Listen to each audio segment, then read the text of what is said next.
ഇതിനിടയ്ക്ക് മുകേഷ് കൊച്ചിയിലേക്ക് എത്തുന്നു. നിയമവിദഗ്ധരുടെ സഹായം, നിയമോപദേശം തേടുന്നു എന്നടക്കമുള്ള വിവരങ്ങളുണ്ടായിരുന്നു. അത് ഒരുപക്ഷെ ഫോണിൽ നിയമോപദേശം തേടിയതാകാം. മുൻകൂർ ജാമ്യാപേക്ഷ നൽകുന്നില്ല എന്നടക്കമുള്ള വിവരങ്ങൾ നേരത്തെ മുകേഷുമായി ബന്ധപ്പെട്ട് കേട്ടിരുന്നു. പക്ഷേ രാഷ്ട്രീയമായി വലിയ സമ്മർദ്ദം മുകേഷിന് മേൽ രാജിവെക്കാൻ ഉയരുമ്പോൾ മുകേഷ് ഇപ്പോൾ തിരുവനന്തപുരത്തെ വസതിയിൽ തുടരുന്നു എന്ന വിവരമാണ് ഇപ്പോൾ നമുക്ക് സ്ഥിരീകരിക്കാനാകുന്നത്. അശ്വിൻ, ഇപ്പോൾ മുകേഷിന്റെ തിരുവനന്തപുരത്തെ വസതിയിൽ മുകേഷ് ഉണ്ട് എന്നതിന്റെ തെളിവുകൾ നമുക്ക് ലഭിക്കുകയാണ്. എന്താണ് വിവരങ്ങൾ? അദ്ദേഹം അവിടെ ആ വീടിനകത്തുണ്ട് അല്ലേ? പ്രതി മുകേഷ് MLA ഏറെ മണിക്കൂറത്തെ ആ ഒരു കാത്തിരിപ്പിൽ അദ്ദേഹം എവിടെ എന്നുള്ള ചോദ്യത്തിന് ഏതാണ്ടൊരു ഉത്തരം അദ്ദേഹം തൻ്റെ ഈ തിരുവനന്തപുരത്തെ കുമാരപുരത്തുള്ള മാധവം എന്ന വീട്ടിൽ തന്നെയുണ്ട്. അദ്ദേഹം നിലവിൽ പ്രതികരിക്കില്ല എന്നാണ് അറിയിച്ചിട്ടുള്ളത്. കാരണം അദ്ദേഹം കൊച്ചിയിലുള്ള അഭിഭാഷകരുമായി ഫോണിലൂടെ നിയമോപദേശം തേടി എന്നാണ് നമുക്ക് മനസ്സിലാക്കാൻ സാധിക്കുന്നത്. അവരിൽ നിന്ന് ലഭിച്ച ആ ഒരു ഉപദേശത്തെ തുടർന്നാണ് നിലവിൽ ഇപ്പോൾ മാധ്യമങ്ങളെ കാണുന്നില്ല എന്നൊരു തീരുമാനത്തിലേക്ക് മുകേഷ് എത്തിയിട്ടുള്ളത്. താൻ ഇവിടെ തന്നെ തുടരും, ആവശ്യമെങ്കിൽ പിന്നീട് മാധ്യമങ്ങളെ കണ്ട് സംസാരിക്കും എന്നാണ് മുകേഷ് ഇപ്പോൾ അറിയിച്ചിട്ടുള്ളത്. നമ്മൾ രാവിലെ മുതൽ തന്നെ അദ്ദേഹത്തിൻ്റെ ഈ വീട്ടിലുണ്ടായിരുന്നു. അദ്ദേഹം സ്ഥിരമായി ഉപയോഗിക്കുന്ന അദ്ദേഹത്തിൻ്റെ വാഹനവും അകത്തുണ്ട്.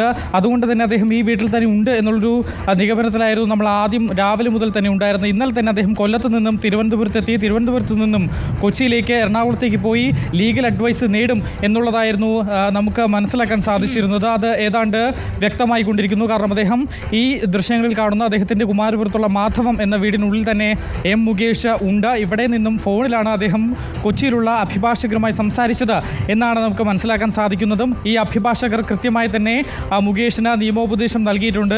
അതിനെ തുടർന്നാണ് അദ്ദേഹം ഇപ്പോൾ മാധ്യമങ്ങളെ കാണുന്നില്ല എന്നൊരു നിഗമനത്തിലേക്ക് എത്തിയിട്ടുള്ളതും. ലീഗൽ ഒപ്പീനിയൻ മാനിച്ചാണ് താൻ ഇപ്പോൾ ഇത് പ്രതികരിക്കാത്തതെന്നും ആവശ്യമെങ്കിൽ പിന്നീട് പ്രതികരിക്കാം എന്നുള്ളതുമാണ് മുകേഷ് അറിയിച്ചിട്ടുള്ളത്. ഇവിടെ തന്നെ താൻ തുടരുമെന്നും മുകേഷ് അറിയിക്കുന്നു. മാത്രമല്ല രാഷ്ട്രീയം കൂടിയാവുകയാണ്. കാരണം മുകേഷിന്റെ രാജിക്കായി മുറവിളി ഉയരുന്നുണ്ട്. അത് പ്രതിപക്ഷത്തു നിന്ന് മാത്രമല്ല, മുന്നണിക്കകത്തു നിന്ന് തന്നെ ശക്തമായ എതിർവികാരം ഉയരുന്നു. പാർട്ടിക്കകത്തു നിന്ന് തന്നെ കൊല്ലത്തു നിന്ന് എതിർവികാരം ഉയരുന്നുണ്ട്. കൊല്ലത്ത് CPM നേതൃത്വം ഒരു തരത്തിലും മുകേഷിനൊപ്പമല്ല. മുകേഷിന്റെ രാജി ആവശ്യപ്പെടുന്നു സംസ്ഥാന നേതൃത്വത്തോട്, അതിന്മേൽ സമ്മർദ്ദം ചെലുത്താൻ ആവശ്യപ്പെടുന്നു എന്നുള്ള അടക്കമുള്ള വിവരങ്ങളാണ് നമുക്കിപ്പോൾ ലഭിച്ചുകൊണ്ടിരിക്കുന്നത്. അതിനപ്പുറം CPI പരസ്യ പ്രതികരണങ്ങൾ ഇതിനകം നടത്തുകയും ചെയ്തിരിക്കുന്നു. ഈ സാഹചര്യങ്ങളൊക്കെ അവിടെയുണ്ട്. ഇപ്പോൾ സിനിമാ നയരൂപീകരണ സമിതിയിൽ നിന്ന് രാജിവെക്കാൻ മുകേഷിനോട് ആവശ്യപ്പെട്ടത് ഇന്നലെയാണ് പാർട്ടി. ഇതുവരെ അതിന്മേലൊരു തീരുമാനം മുകേഷ് എടുത്തിട്ടില്ല. എന്താണ് അറിയാനാകുന്നത് അശ്വിൻ?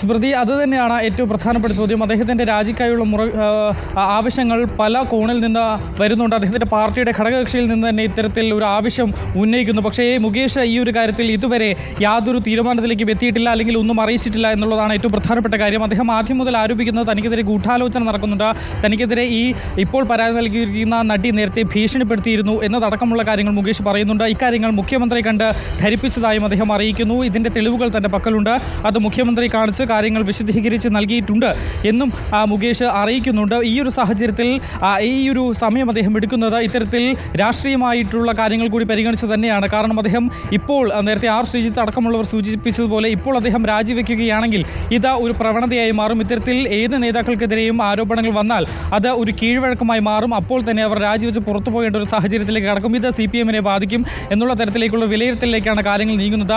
ഈ ഒരു പശ്ചാത്തലത്തിൽ കൂടി കണക്കിലെടുത്ത് കൂടി കൊണ്ടാണ് അദ്ദേഹം ഇപ്പോൾ പ്രതികരിക്കാത്തത് എന്നാണ് നമുക്ക് മനസ്സിലാക്കാൻ സാധിക്കുന്നത്. പക്ഷേ ഏറ്റവും പ്രധാനപ്പെട്ട മറ്റൊരു കാര്യം, അല്പസമയത്തിനകം തന്നെ ഇവിടെ മുകേഷിൻ്റെ വസതിയിലേക്ക് യൂത്ത് കോൺഗ്രസിൻ്റെ മാർച്ചുണ്ട്, പ്രതിഷേധ മാർച്ചുണ്ട്. അവിടെ പോലീസ് ബാരിക്കേഡുകൾ തീർത്തുകൊണ്ട് ഈ വസതിയിലേക്ക് സുരക്ഷ ഉറപ്പാക്കുന്നത് നമുക്ക് കാണാം, ദൃശ്യങ്ങളിൽ കാണാം. കാരണം രാവിലെ മുതൽ തന്നെ ഇവിടെ വലിയ പോലീസ് സുരക്ഷയാണ് ഇവിടെ ഒരുക്കിയിരുന്നത്. അപ്പോൾ തന്നെ നമുക്ക് ഏതാണ്ട് കാര്യങ്ങൾ മനസ്സിലാക്കാൻ സാധിച്ചിരുന്നു. മുകേഷ് ഇവിടെ തന്നെയുണ്ട് എന്നുള്ള കാര്യത്തിൽ ഇപ്പോൾ അതിൽ ഏതാണ്ട് ഒരു സ്ഥിരീകരണം വന്നിരിക്കുന്നു. മുകേഷ് ഇവിടെ തന്നെയുണ്ട്. അദ്ദേഹം ഇതുവരെ പ്രതികരിക്കാൻ കൂട്ടാക്കിയിട്ടില്ല, പക്ഷേ അദ്ദേഹം പ്രതികരിക്കും. അദ്ദേഹം ഈ ഒരു സമയത്ത് ഈ ഒരു സ്ഥലത്ത് നിന്ന് എനിക്ക് മനസ്സിലാക്കാൻ സാധിക്കുന്നത് അദ്ദേഹം ഒരു ചില തീരുമാനങ്ങൾക്ക് വേണ്ടിയുള്ള കാത്തിരിപ്പിലാണ്. ഈ തീരുമാനങ്ങൾ പാർട്ടിയിൽ നിന്നുള്ള പിന്തുണ അതുപോലെ തന്നെ മറ്റു കാര്യങ്ങളൊക്കെ പരിഗണിച്ചതിന് ശേഷമാകും അദ്ദേഹം തൻ്റെ നിലപാടുകൾ വ്യക്തമാക്കുക, അല്ലെങ്കിൽ ഈ ഒരു കാര്യത്തിൽ അദ്ദേഹം പ്രതികരിക്കുക എന്നുള്ളതാണ് ഏറ്റവും പ്രധാനപ്പെട്ട കാര്യം. എന്തായാലും ഈ ഒരു വിഷയത്തിൽ ഈ ഒരു രാജിയിലേക്കുള്ള കാര്യങ്ങൾ രാജി തന്നെ ആവശ്യമാണ് എന്ന് CPI തന്നെ മുതിർന്ന നേതാക്കളടക്കം പ്രതികരിക്കുന്ന ഒരു സാഹചര്യം. എന്നിട്ടും മുകേഷ് പിടിച്ചു നിൽക്കുന്നു. അദ്ദേഹത്തിന് സുരക്ഷ ഒരുക്കുന്നതിന് വേണ്ടി പാർട്ടി അതിൻ്റെ തുടരുമോ, അല്ലെങ്കിൽ ആ പാർട്ടി ഏതറ്റം വരെ മുകേഷിനെ സംരക്ഷിക്കുമെന്നുള്ളതാണ് ഏറ്റവും പ്രധാനപ്പെട്ട ചോദ്യവും.